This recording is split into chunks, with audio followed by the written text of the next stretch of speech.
What's up, everybody? I'm Mario Pareca here, and of course, we're back with another just casual conversation video. I have a very special guest here today. We just recorded a couple episodes of the podcast. It was so much fun. Deanna Singh is here. She is an author, educator, business leader, and champion for marginalized communities. She is the founder and chief change agent of Flying Elephant. And you can find more about her at deannasingh.com. But we just had a couple great conversations, and we wanted to kind of continue it over here just for a few minutes. Deanna, what's up? What's up? It's great to be with you. Yeah, we were having some fun. We What's definitely were.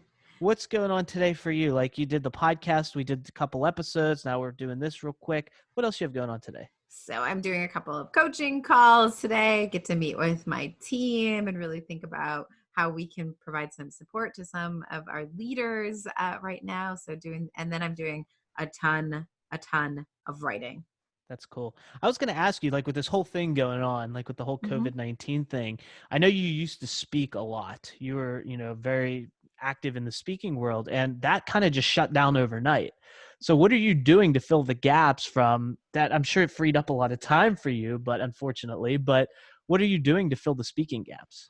So it's interesting that you asked that because I have done 3 video engagements in That's the last cool. 3 days. So I think a lot of what's happened is some shifting, right? And people are just trying to reorganize.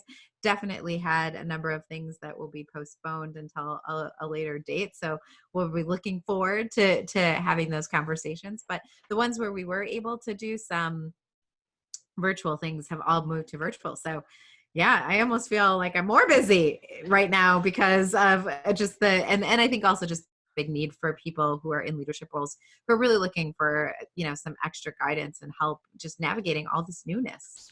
I was saying the same thing. I think like the past few weeks I've been busier because my business, much like yours, can be operated remotely. And in Hmm. fact, mine is all operated remotely.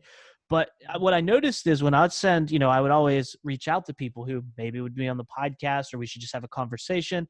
And I'd send them my schedule link, right? You have these schedule links and they can Right. schedule.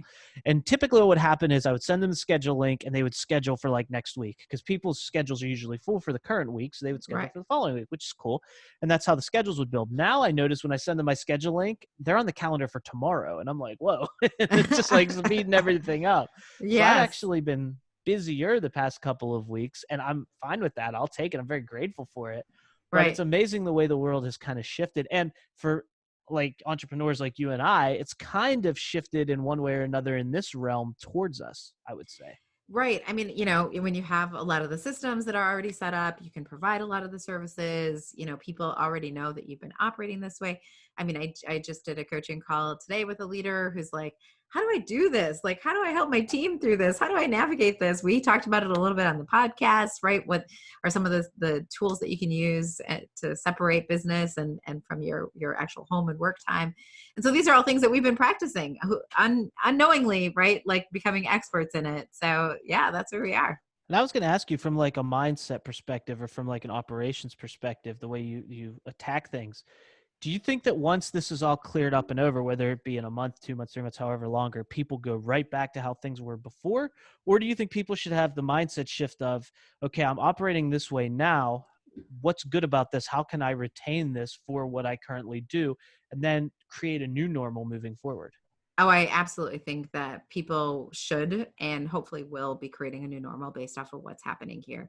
Because the reality is that now we know it can happen, right? And so being able to be prepared, I think it all took us for like a whirl because at least it wasn't in my point of view. I don't watch a lot of scary movies. I haven't seen this pandemic thing, roll out. Like I am on a very strict, rom-com like diet. That's what I do. And so for me, this is like, oh my gosh, yeah, I don't really spend a lot of time thinking about, the world shutting down and having to reorganize in this way. But it has happened. And so I think being able to figure out, yeah, what are we learning? How is this working better? Where are we really able to grow and thrive? Even in this situation, and what things didn't work. So when we come back, we know that we can try and work at them and fix them. I just think this is an amazing opportunity to really look at the operations that are in your own home, and in your organizations and in your companies, because this is an opportunity to say like, hey, how do we put ourselves in a better position? Hopefully nothing like this ever happens again, but how do we put ourselves in a good position so that we can handle and be flexible in those moments that require? What's one thing that came from this that you look at and you're like, huh, I never would have thought of that, but this is kind of cool. I think I'm going to keep doing that. Ooh, I love that question. So there's a couple of things, but I think one of the biggest things is just understanding of time and thinking about, how time has significantly changed. So I'm a very like deadline oriented person, right? I will set ridiculous deadlines. I will meet them. I get some energy from it. I'm competitive. So it fits into all of those different spaces. And I know a lot of leaders that I coach also have that feeling. But one of the big things that has happened is that deadlines and the way that those motivate us isn't necessarily appropriate right now because we don't know when this is going to end and we don't know what that's going to look like and we don't, right? And so there's just all these things that are new about this. And so I think that right now trying to think about other ways to motivate the team and other ways to motivate myself in the absence of the kinds of like we still have deadlines, right? We're still trying to achieve things, but that's not as big of a driver moving forward, that we really are taking the time and letting things organically kind of fit into our our achievement strategy. I love it. And I love having an achievement strategy. So that's really cool stuff. So Deanna, is there anything you want to talk about that we didn't talk about on the podcast or that comes to mind now that you just want to throw out there and riff on a little bit? I want to give you um the floor, put it that way. really, I'm a I feel speaker.